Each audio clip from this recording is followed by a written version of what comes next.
동영상을 시청해 주시는 주위 백성 여러분, 지난 한 주간도 건강하게 잘 지내셨습니까?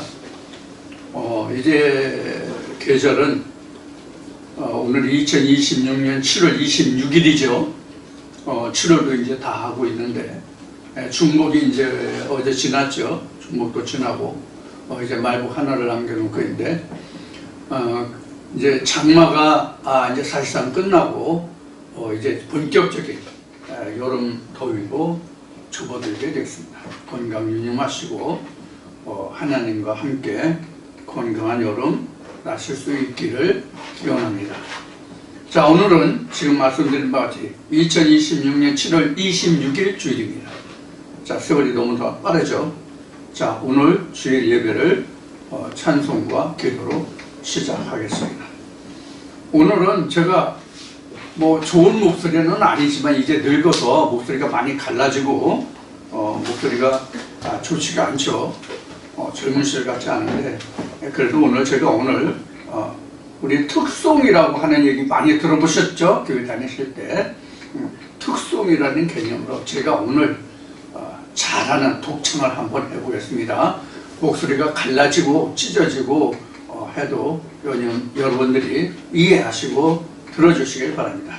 오늘 찬송은 369장 제 집 맡은 우리 구주입니다. 자, 시작하겠습니다. 제 집 맡은 우리 구주 어찌 좋은 친구인지 걱정 근심 무거운 짐 우리 주께 맡기세. 주께 고함 없는 고로 복을 받지 못하네. 사람들이 어찌하여 아랠 줄을 모를까. 시험 걱정 모든 괴로움 없는 사람 누군가. 부질없이 낙심 말고 기도드려 아뢰세. 이런 진실하신 친구 찾아볼 수 있을까. 우리 약함하시오니 어찌하니 구할까. 근심 걱정 무거운 짐 아니 진자 누군가. 피난처는 우리 예수 주께 기도드리세. 세상 친구 멸시하고 너를 조롱하여도 예수 품에 안기어서 참된 위로 받겠네. 아멘. 아멘.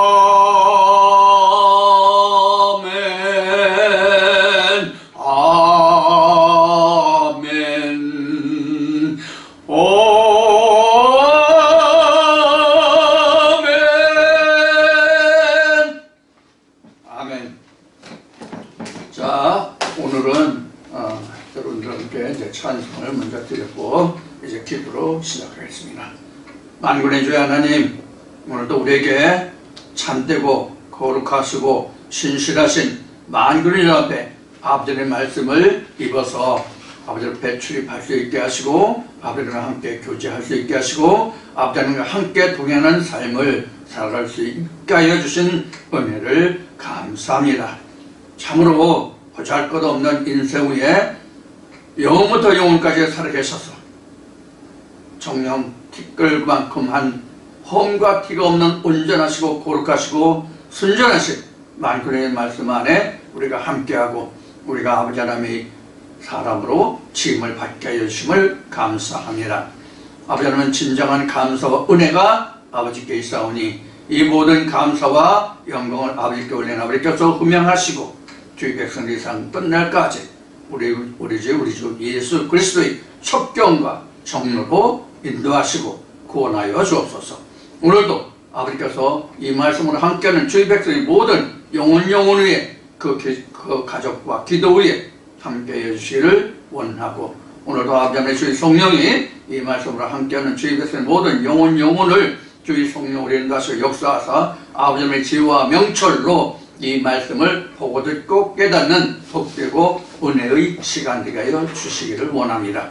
오늘도 아버지 하나님의 말씀을 들고 힘입어서 이 종이 또한 이 자리에 있사오니 오늘도 아버지 이 종이 함께 하시고 아버지 신이 이 종의 마음을 감화 감동 역사하여 주셔서 아버지께서 이 종에 보이시고 아버지께서 이 종에게 나타나신 아버지의 경륜의 말씀을 좇아 오로지 아버지와 우리 주 예수 그리스도만을 증거하고 태어날 수 있는 시간 되게 하여 주옵소서.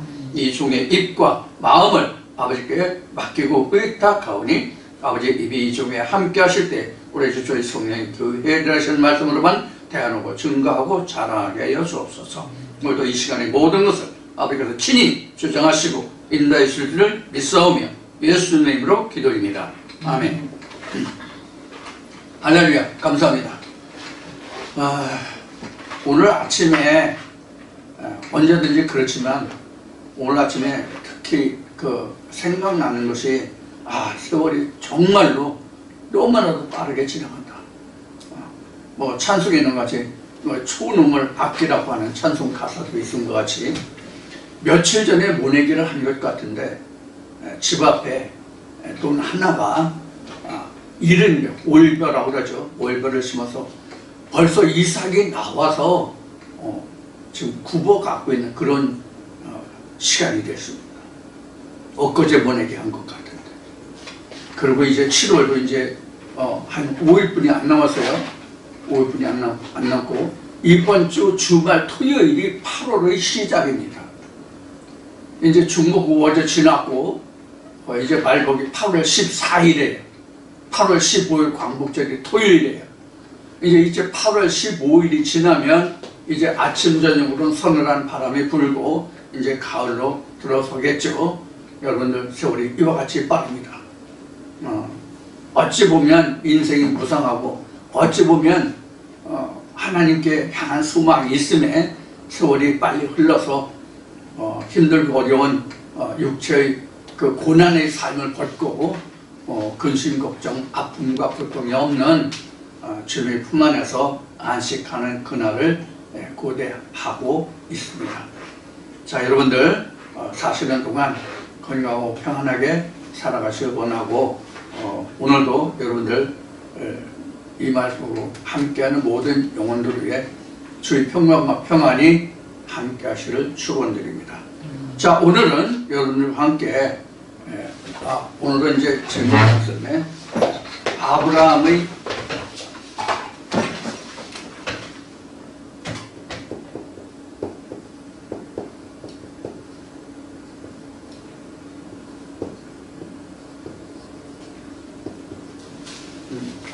근원이라는 주제로 오늘은 말씀을 나누기로 했습니다. 오늘은 창세기 11장 27절부터 창세기 11장 27절부터 말씀을 시작하도록 하겠습니다. 미리 여러분들 앞에 광고를 하나 드리겠습니다. 제가 지금 쓰고 있는 이 책상이 교회로 보면 강대상이죠.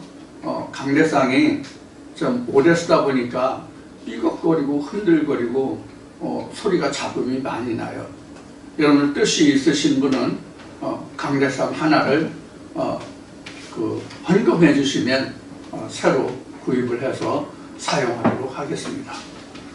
여러분들 뜻이 있으신 분은 강대상 후원을 해 주시길 바랍니다.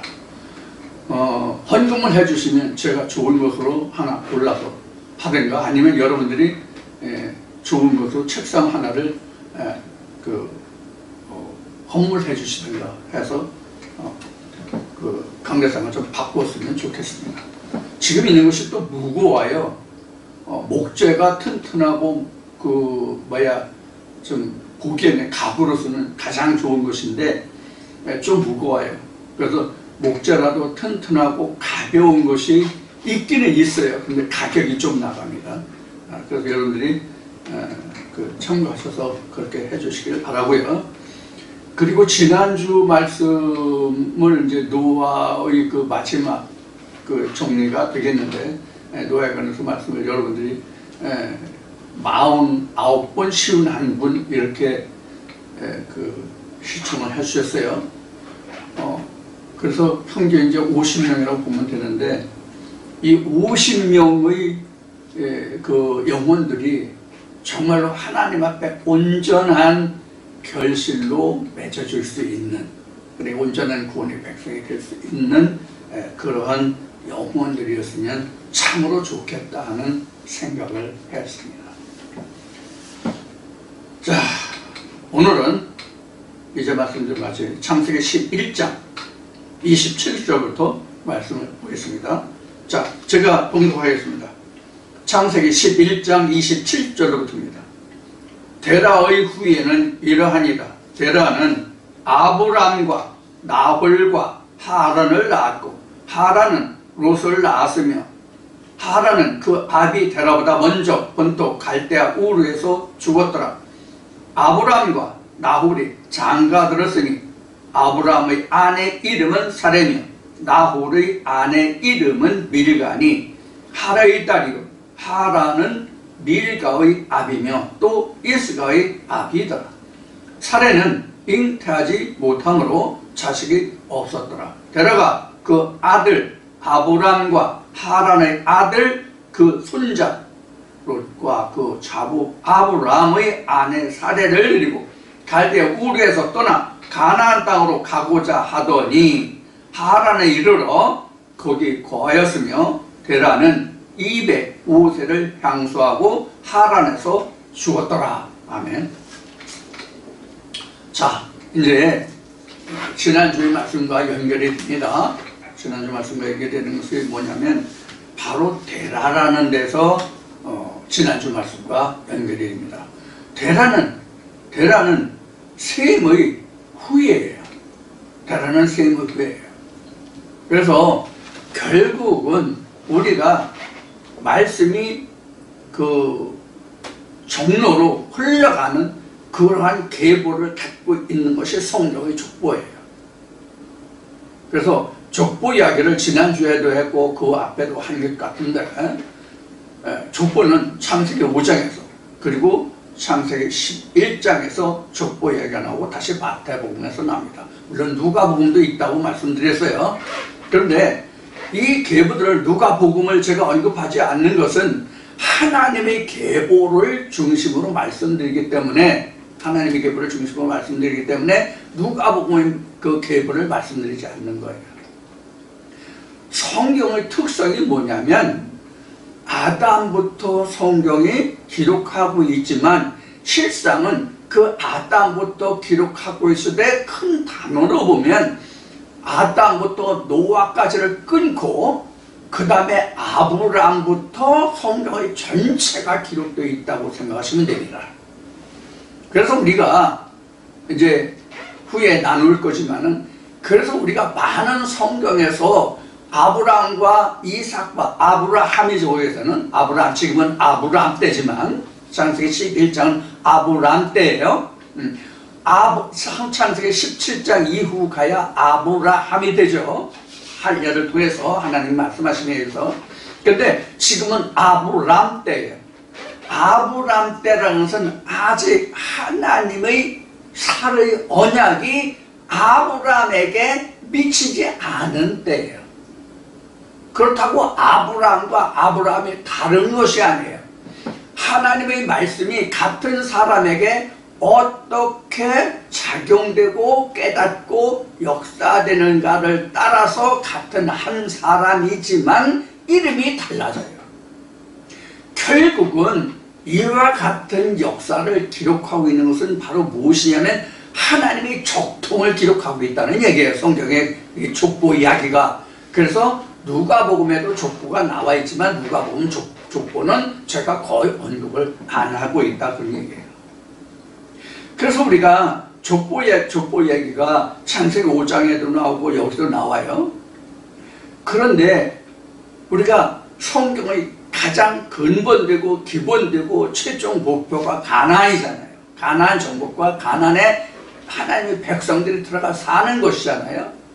그래서 우리가 가나안 하면 천국을 상징하는 것인데, 가나안을 하나님이 아브라함에게 역사하실 때 셈을 제외한 함과 야벳의 족속들을 멸하는 것으로 인해서 가나안 땅을 셈의 후예에게 주겠다는 뜻이에요, 결국은.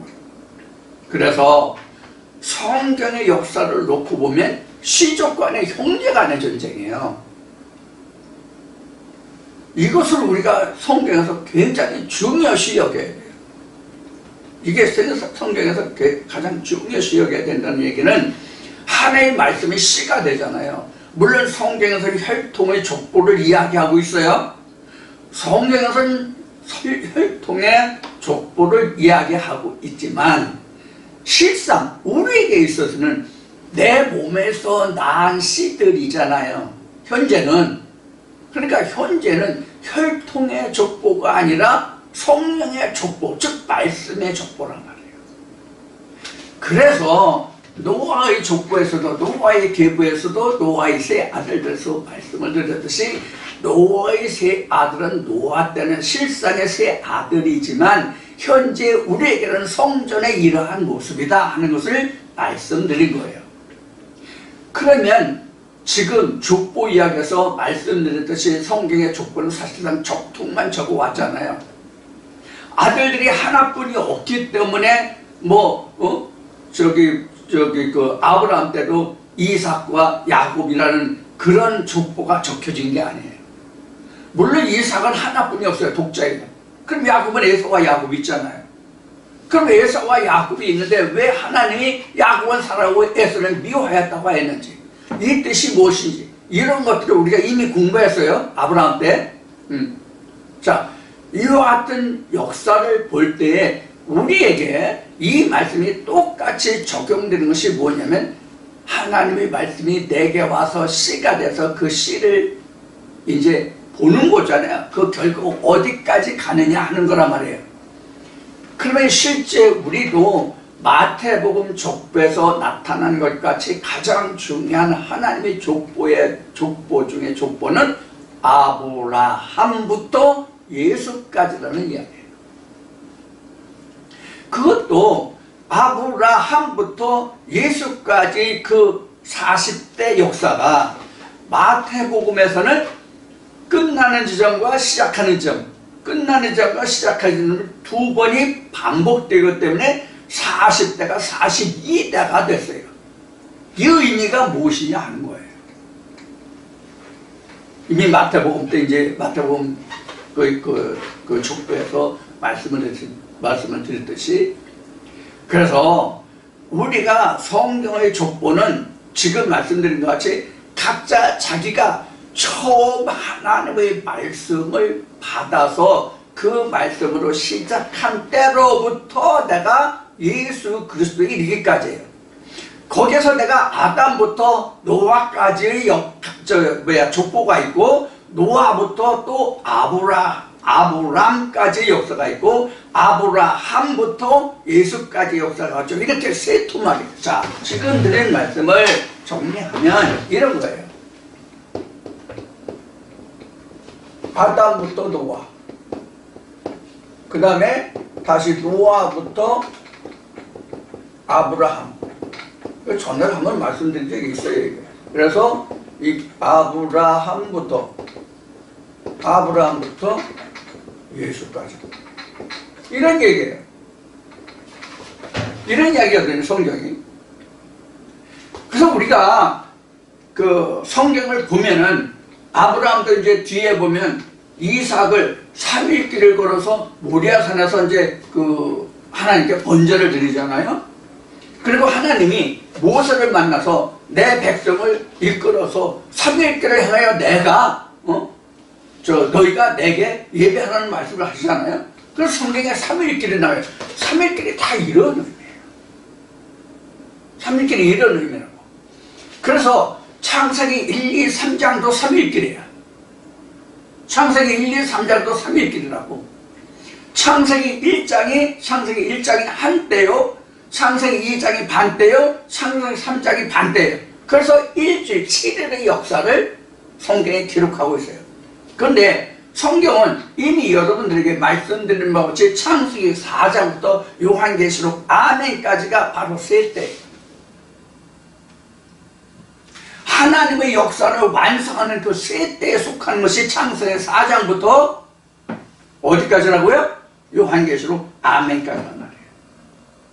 근데 창세기 4장부터 하나님의 역사를 증명하고 있는데 그것이 이렇게 끊겨져 있어요. 이렇게. 창세기 5장에서 아담부터 노아까지 역사가 기록됐잖아요. 그 다음에 노아부터 아브라함까지 지금 11장에서 지금 보잖아요. 그래서 창세기 12장부터 예수라고 했네, 스라고 했네. 큰일 날 뻔네. 스는 중인데, 스님. 스하면 중. 스님 하면 중님. 이런 뜻이 있는데. 큰일 날 뻔네. 예수. 자, 농담이고요. 자, 이렇게 나누어진 거예요. 이게 진짜 그동안 여러분들과 함께 나누었고 성경에 기록된 말씀을 지금 말씀드렸잖아요. 3일길. 이게 3일길이라고 이렇게. 하나, 둘, 셋. 이게 3일길. 그래서 우리는 늘 말씀드렸고 이번에 노아를 말씀드리면서 여러 번 말했지만 이 3일길 거는 거예요. 똑같은 거예요. 이게 지금 하나님의 그 계보를 좇아서 이 말씀이 나온 거잖아요. 근데 노아까지는 어떤 의미로, 노아의 후에까지는 어떤 의미로 우리가 그 성경에 기록되면 이게 표면적이란 말이에요. 이게 이면적이고요. 그래서 노아는 하나님께서 무지개 언약으로 주셨어요. 바라보는 거예요, 무지개는. 무지개는 내 안에 있는 게 아니라 아주 먼 곳, 잡을 수 없는 것이 무지개잖아. 우리 실상에 자연 물리적으로 생기는 무지개는 보이기는 보이는 데가 잡을 수 없는 게 무지개잖아요. 그래서 구름 속에 들어있다고 한 거예요. 구름 속에 들어있다고 하는 거예요. 구름 속에 들어있다는 뜻이 그럼 실제 구름이라는 건 하나님의 영광을 의미하는 것이지만 구름 속에 들어있다는 얘기는 구름으로 감추어져 있다는 얘기예요. 하나님의 영광이, 하나님의 은혜가, 하나님의 영생이 감춰져 있다는 뜻이에요. 자, 그래서 사도행전 1장에서 예수가 부활 후에 하늘로 들리울 때에 사람들이 그 모습을 바라보고 있었죠. 근데 천사가 그들에게 뭐라고 말합니까? 너희가 무엇을 바라보고 있냐? 뭘 쳐다봐 너희들? 너희가 바라보는 그 예수는 너희가 본 그대로 오리라 그랬어요. 자, 그럼 그대로 본 그대로는 뭐예요? 구름에 가리워져서 올라가는 것을 보지 못하였잖아요. 그런 그 관중들이. 그러면 구름 속에 감춰져서 보지 못하는 가운데 온다는 이야기예요. 그런데 지금 오늘날도 많은 사람들이, 너무나도 많은 사람들이 800만, 1000만, 1200만이라고 하는 기독교인이 있다고 기독교계에서는 주장하는데 지금은 800만도 안 될 것으로 생각합니다. 800만이 안 돼. 근데 지금도 변함없이 1200이야. 어? 지금도 변함없이 1200만이야. 내가 그 이야기를 들은 지만도 내가 목회를 시작한 게 또 교회를 다닌 거로 지금 40년이 넘었거든요. 교회를 다닌 거로 시작하면 40년이 훨씬 넘었어. 목회한 것만도 34년 3년이야 지금. 그럼 지금도 1200만 원이라고 얘기해. 응? 그때나 지금에는 1200만 원이야. 1200만 원이 아니라 1200만 명인가? 제가 그 바리새인들은 돈을 좋아하는 자라 그래서 돈을 좋아해가지고 1200만 원으로 지금 생각하나? 자, 이렇게 우리가 세월이 지나서 교회가 노령화됐단 말이에요. 교회가 노령화됐다고. 즉 젊은이들이 없다는 얘기야. 왜 젊은이들이 없느냐? 지금은 배운 사람들이 많잖아요. 배운 사람들이 많은데 이 신학은 흔히 하는 얘기로 단기 4년도 신학이 현대의 신학이야. 변화된 게 없어.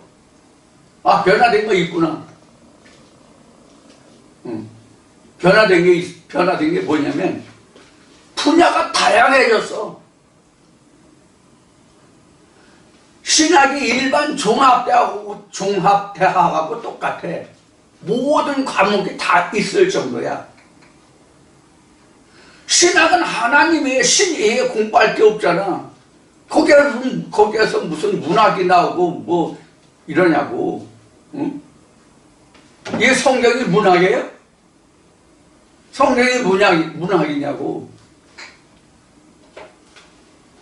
예를 들어서 욥기서나 뭐 시편이나 이런 것을 그 문학이라고 해도 시문학이니 뭐. 응? 그건 문학이라고 얘기하거든. 자, 그럼 문학이라고 하는 것은 세상의 학문으로 봤을 때 문학이야. 그러나 성경은 어디까지 성경이야? 문학적으로 기록을 했을지라도 세상의 학문으로 보았을 때 문학적으로 기록했어도 그 말씀은 신에 관한 하나님에 관한 말씀이지 문학을 쓰기 위해서 성경이 기록된 건 아니라는 뜻이에요. 결국은 성경은 하나님이시다. 그런 얘기예요. 그것을 어떻게 문학으로만 얘기할 수 있냐고. 자, 물론 그 시적인 표현이나 문학적인 표현이 없다는 뜻은 아니에요. 그러니까 그것을 문학으로 분류를 할 수 있는 거가 되겠죠. 그러나 성경은 하나님에 관한 말씀이기 때문에 결국은 신학이다. 하나님이다. 신이다. 그런 얘기를 하는 거예요. 자, 잠시 좀 옆으로 갔는데 이와 같이 성경은 이런 거예요. 그럼 우리도 이와 같은 과정을 다 거친다는 얘기예요. 그래서 성경이 예수가 말한 같이 나에 관한 것이다. 모세의 가시떨기 나무에 기록된 모든 말씀이 나에 관한 것이다. 이런 얘기예요. 그러면 예수에게 성경이 나에 관한 것이라면 우리 모두도 성경이 나에 관한 것이란 말이에요. 한 예를 들어보자고요. 창세기 2장에 흙으로 만든 사람에게 하나님이 그 코에 생기를 불어넣으니까 뭐가 됐어요? 생명이 되더라. 그럼 그 생명으로 인해서 하나님이 뭘 하세요? 그때부터 하나님이 일을 하신다고. 누구를 위해서? 나를 위해서. 나라고 하니까 이 육신이 아니에요. 나라고 하니까 이 육신으로 생각하시면 안 돼요. 하나님의 내게 불어넣은, 코에 불어넣은 그 생명을 인해서, 나를 인해서는 내 안에 있는 생명을 인해서 하나님이 일하시기 시작한다고. 하나님이 일하시기 시작하는 가장 먼저가 뭐예요? 최초가 에덴이잖아요. 하나님이 그 코에 생기를 불어넣은 자에게 그 자가 살 수 있는 동산을 만들어 주시잖아요. 그때부터 하나님이 일하기 시작하는 거예요. 그 전에는 하나님이 일을 안 하신다고. 나를 위해서 하나님이 일을 안 하신다고. 왜 안 해요? 하나님의 생기가 없으니까 안 하시는 거예요. 그럼 하나님이 없는 거예요? 하나님이 없냐고. 있으나 하나님의 생기가 내 안에 없기 때문에 하나님의 나를 위해서 하실 일이 없는 거야. 거기에서부터, 즉 생기가 내게 들어오면서부터 하나님이 일하시기 시작하는 거예요. 그러면 자, 여기서 우리가 생각해 볼 것이 있어요. 생기가 언제 들어옵니까? 생기가 언제 들어오냐고. 내가 어느 교회든지 출석해서 신앙생활을 하게 되면 그때 어느 시점인지 모르지만 그런 것을 통해서 내게 하나님의 생기가 들어옵니까? 여러분 스스로 답변해 보세요. 하나님의 생기가 무엇이 생기입니까? 하나님의 생기가 들어왔다는 의미가 뭐냐고. 여러분들 이거 간단히 생각하시면 안 돼요. 성경의 발언은, 성경의 그 발언, 그 시작은 하나님의 생기가 들어오면서부터예요. 창세기 1장은 나와 관계없어요. 우리가 시작한다면, 창세기 1장부터 시작한다면 창세기 1장은 내가 교회에 다니면서 생기가 들어갈 수 있는 사람으로 지어진 과정이 창세기 1장이에요. 무슨 뜻인지 이해하시겠어요? 그러니까 교회에 다니는 수많은, 지금 1200만 원이라고 그랬는데 1200만 원 중에서 1원이 하나님의 생기가 들어간 자가 되는 거예요. 1200만 원 중에서 1원이 하나님이 생기를 그 코에 불어넣음을 받은 자가 된다고. 그럼 여기서 그 한 사람이라고 하는 그 사람은 실제로 한 사람이 아니에요. 그 생기가 하나님이 1200만 원 중에서, 잘 들으세요. 1200만 원이 무엇인지 앞에 얘기했으니까 자꾸 은행에서 주는 지폐 1200만 원 아니면 수표 1200만 원 아니에요. 1200만 원 중에서 나도 너도 그도 저도 하나님의 생기가 들어가면 1원짜리예요. 그때부터 하나님이 내게 일하기 시작하는 거예요. 그게 아담이에요. 거기서부터 노아까지 이르러야 1차 심판이 일어나. 무슨 심판? 무지개 심판, 물 심판, 홍수 심판. 여러분들 교회 다닐 때 많이 들어보셨죠? 홍수 심판? 물 심판이에요. 표면적인 심판이라는 거예요.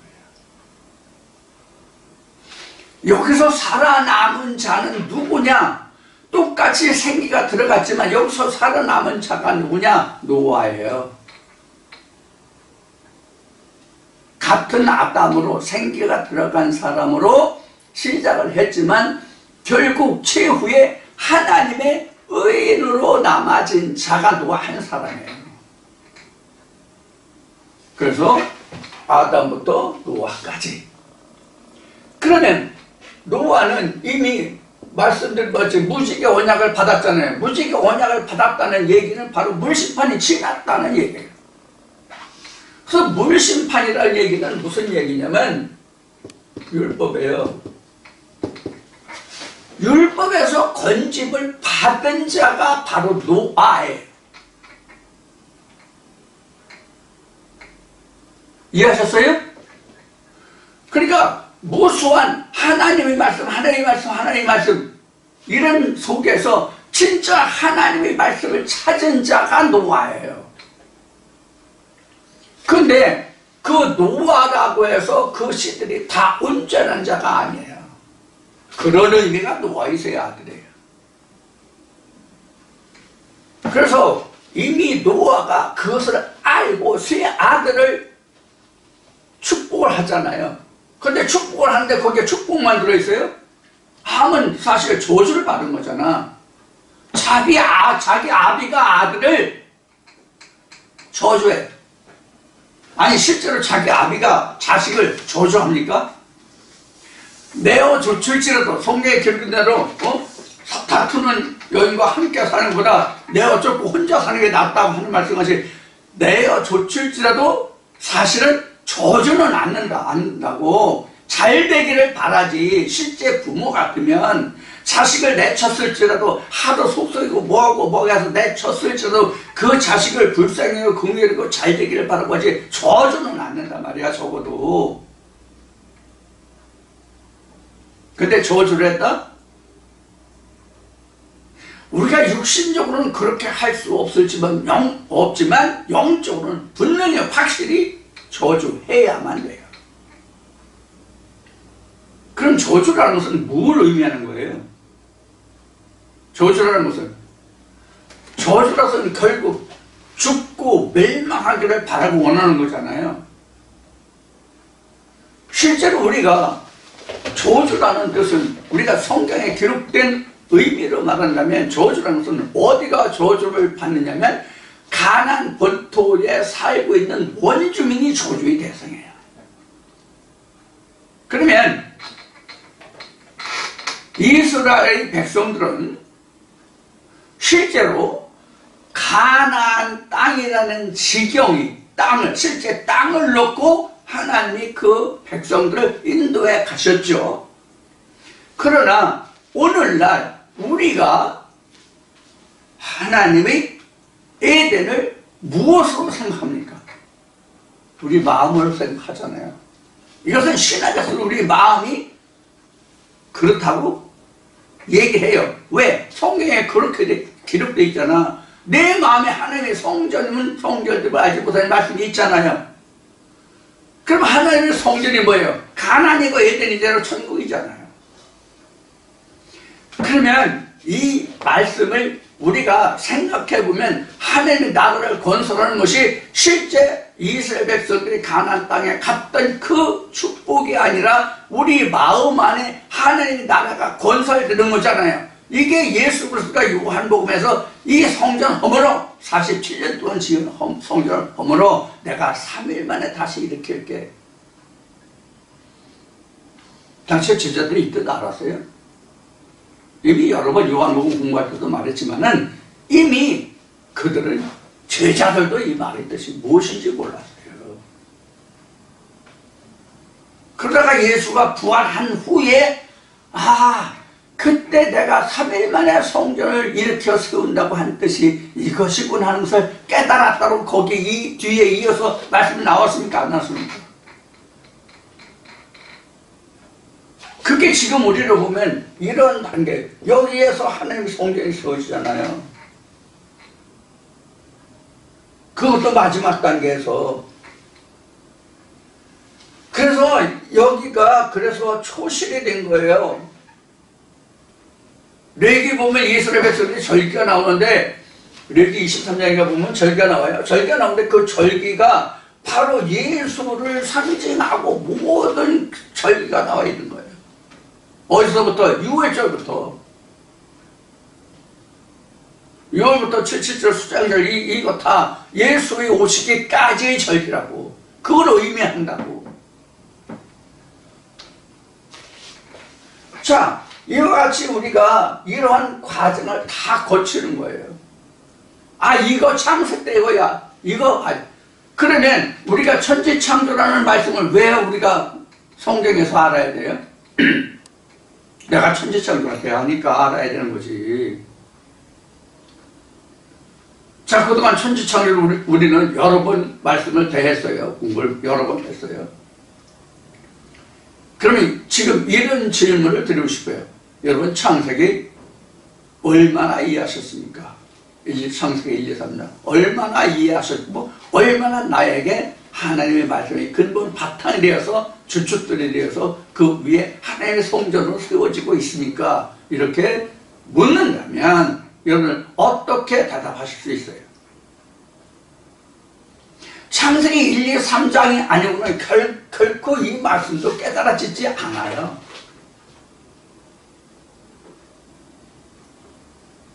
그래서 사도 바울은 이미 언급했지만, 이미 말씀드렸지만, 사도 바울은 야, 족보 이야기 다 쓰잘데 없는 거야. 지금 이렇게 그 삼위일길이라는 의미로 이렇게 말씀드렸잖아요. 이게 노아로 본 셈 함야벳이에요. 그래서 여러분들 지금 창세기 11장 27절부터 말씀을 보시면 테라도 아들 몇 낳습니까? 아들 몇을 기록하고 있습니까? 몇을? 3명을 기록하고 있습니다. 이때 당시에는요, 수명도 현재보다는 상당히 많아요. 지금 여기도 보면은 지금 테라가 몇 살까지 살았다고 되어 있나? 240 몇 살인가? 아마 그렇게 나왔을 건데. 응? 205세.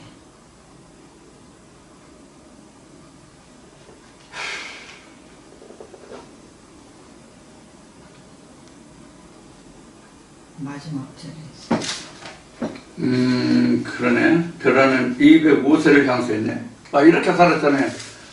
205세 살았으면 아브라함도 그 127세인가에 죽었는데, 아브라함도 그 사라 후에, 사라와 하갈 후에 그 거두라라는 그 셋째 철을 만나가지고 자그마치 아들을 6을 낳아요.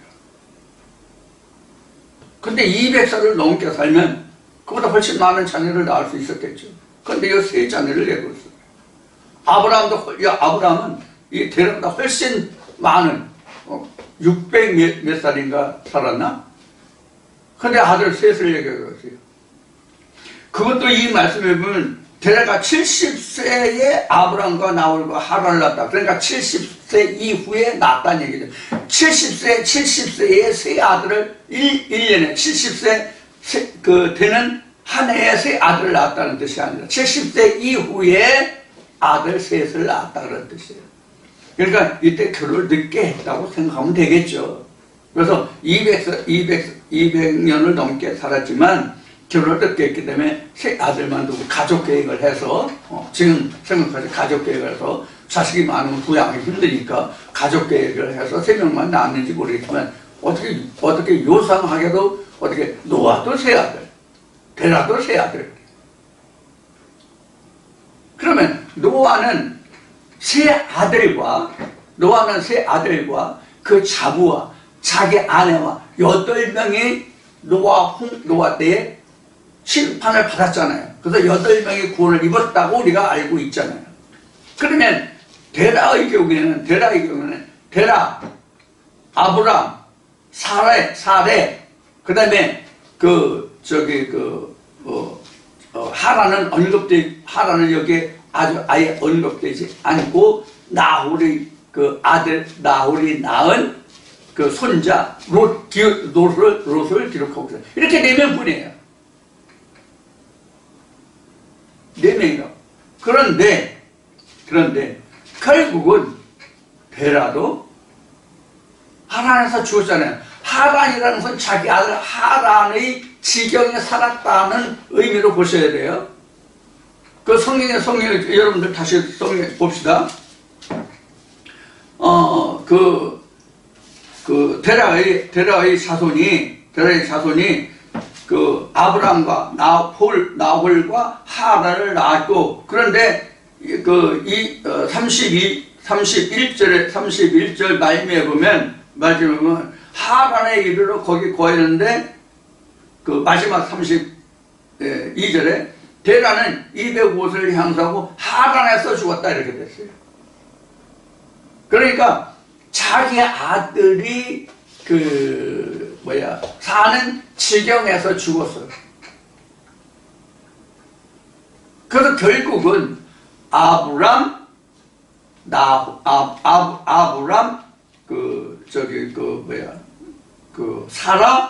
사레, 그 다음에 롯, 이렇게 셋만 나왔다고 봐야 돼요.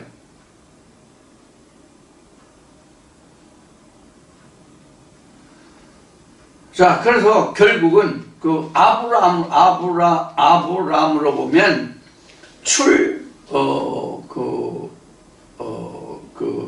갈대아라고 그럴까?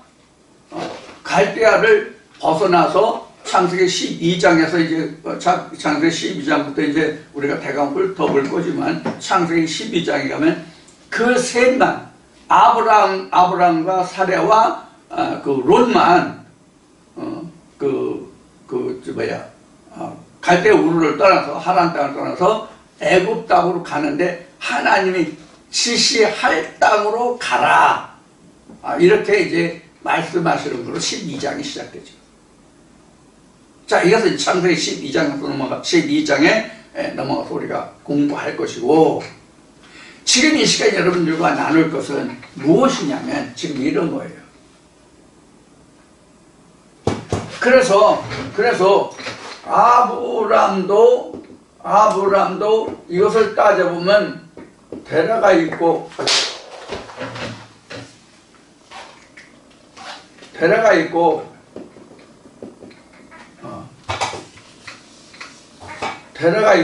여기에 세 아들이 있는데 이제 그 큰 아들이 아브람이에요.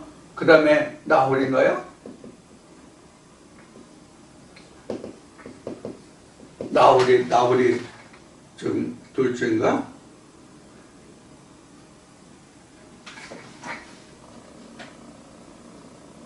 나홀과 하란이니까 맞네. 나홀과 하란 이렇게 되네. 이렇게 되는데 하란이 일찍 죽었어. 응?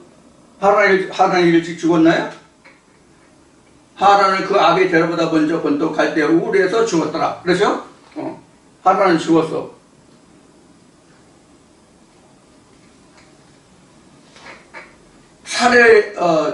갈대 우르에서 죽었더라. 아브라함과 나홀이 장가들었으니 아브라함의 아내 이름은 사레며 나홀의 아내 이름은 밀가니 하란의 딸이요 하란은 밀가의 아비며 또 이스가의 아비더라.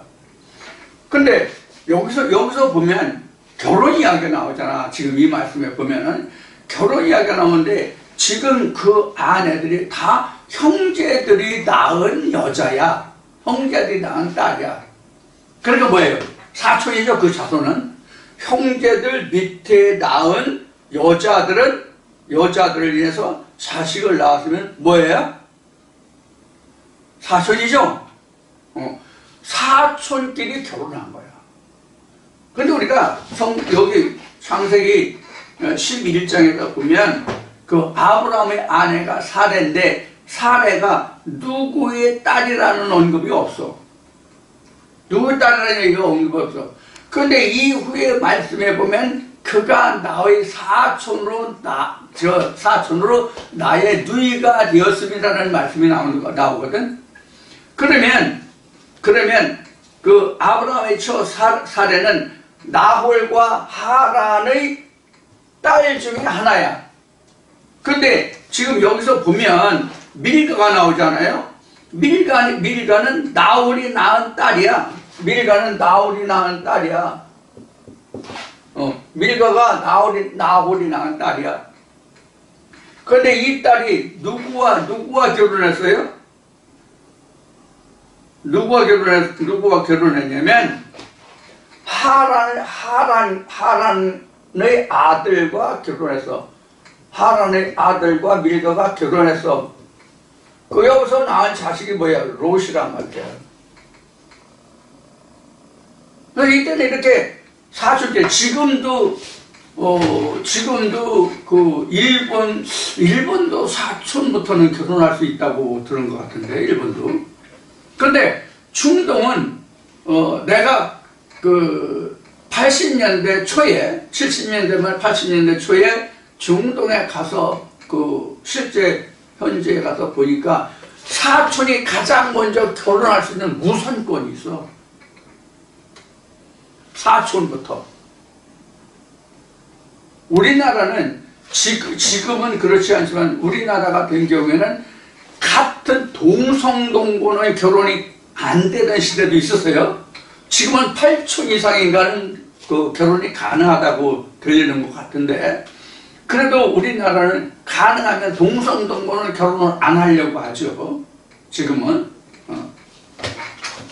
같은 성씨라도 이씨라도 본이 다르면 결혼을 할 수 있어요. 근데 본이 같은 성씨끼리는 결혼을 안 한다고요. 예를 들어서 저는 이제 본이 경주인데 경주 최씨와 경주 이씨가 본이 같아요. 한 아비의 자식. 그래서 경주 최씨끼리도 경주 이씨하고 결혼 안 한다는 말이 있는데 이것은 좀 별로 실효성이 없는 이야기고요. 지금은 8촌 이상이면 결혼할 수 있다고 알고 있어요. 8촌이면 한 번, 두 번, 세 번째부터 그러니까 아비, 아들, 손자 때부터 그 이후는 결혼할 수 있다는 얘기예요.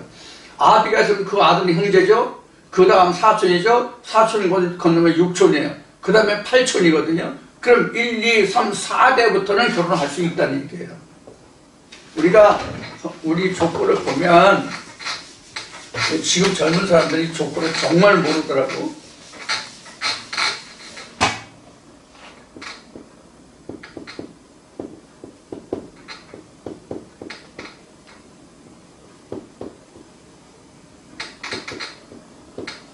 이렇게 있으면 여기가 이촌이에요. 그래서 이것을 형제라고 얘기하는 거예요.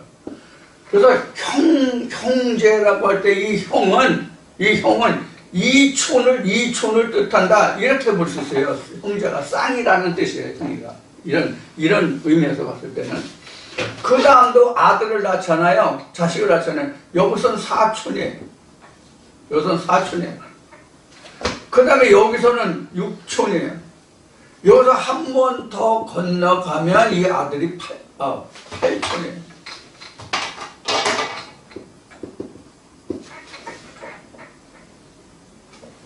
이렇게 돼. 그러면 여기가 1대라고 하면 2대, 3대, 4대, 5대가 되는 거예요. 아버지부터 딸입니다.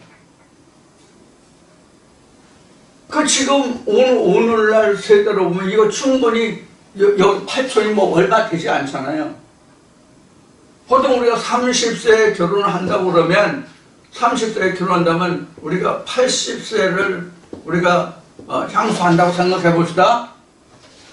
그럼 여기서 결혼해서 30에 결혼했으면 80이면 50년이잖아요. 여기도 30년, 여기도 30년, 여기도 30년 이렇게 잡읍시다. 30에 결혼한다고? 그러면 이 30년 여기서 사실 빠져야 되죠. 왜냐하면 여기서부터 그 갭이 생기니까. 그럼 하나, 둘, 셋, 그 7, 80년이면 3대, 4대가 흘러간다고. 지금 우리 그 세대이 80 정도 된 세대들을 보면 벌써 나로부터 아들 있죠, 손자 있죠, 증손자 있죠. 벌써 3대가 건너갔다고. 그러니까 80년을 산다고 하면 보통 3대를 거쳐가. 1, 2, 3대를 거쳐가. 그럼 그 이후에 자식들이 여기 8촌부터 결혼할 수 있으면 이 3대 후에는 동성동모도 결혼이 가능하다는 이야기예요. 자, 이것은 무엇을 이야기하냐면 생리학적으로 우리가 이것을 보면 뭐냐면 이미 그 같은 동성동본이라도 여자들이 들어와가지고 촌수가 생기는 거 같잖아요. 여자들이 합류가 안 되면, 즉 결혼이 아니면 이게 촌수가 생기질 않아요. 다른 씨의 여자들이 들어오기 때문에 촌수가 생기는 거거든요. 촌수라는 것은 마디예요. 마디. 요 마디, 아버지에서 아들 마디, 아들에서 또 아들 마디, 아들에서 또 그 아들 마디거든요. 마디 건너뛰었다는 얘기예요. 자, 그러면 마디가 이렇게 되잖아요. 마디가 우리 대나무로 얘기하면 이런 식으로 되잖아요. 이 마디 이게 촌수거든. 촌수. 이거 촌수라고 얘기했단 말이에요. 그럼 마디를 몇 번 거쳤느냐가 바로 촌수라고. 그럼 촌수는 2, 4, 6, 8 이게 원시적 라인이야. 자기 직계 가족이라고. 자기 직계 가족이라고. 직계 존속 이렇게 얘기하잖아요.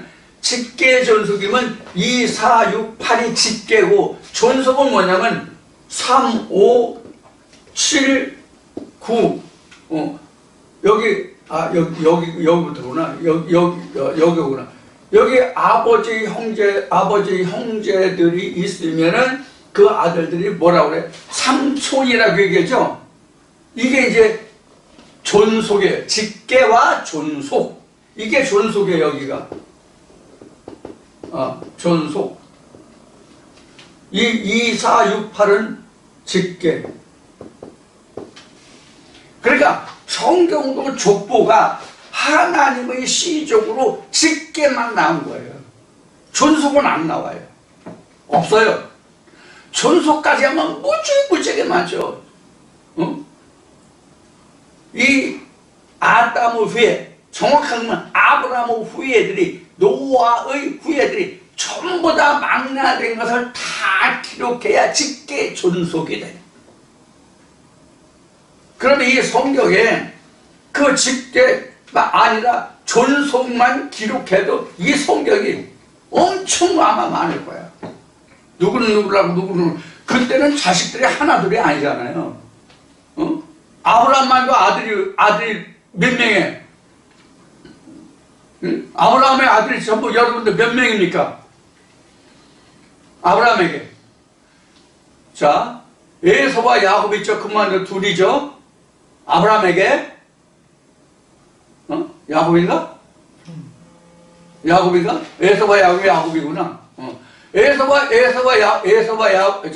아브라함만 봅시다. 아브라함이 우리가 에서와 야곱만 우리가 알고 있잖아요. 아브라함에게 에서와 야곱이 아니라 이스마엘과 그 이삭 둘만 알고 있잖아요. 이스마엘과 그 이삭 둘만 알고 있는데 그들에게서 난 아들만 자꾸만 6명이야. 그러면 아브라함의 직계만 이야기하면 이삭, 야곱 이렇게 가지만 그 존속까지 얘기하면 또 직계를 얘기해도 전부 다를 기록한다면 아브라함의 아들이 몇이 있다고 해야 돼? 이스마엘을 빼더라. 이스마엘까지 포함하면 아브라함에게 아들이 자그마치 8명이야. 이스마엘, 이삭에서 8명이야. 그러면 그들이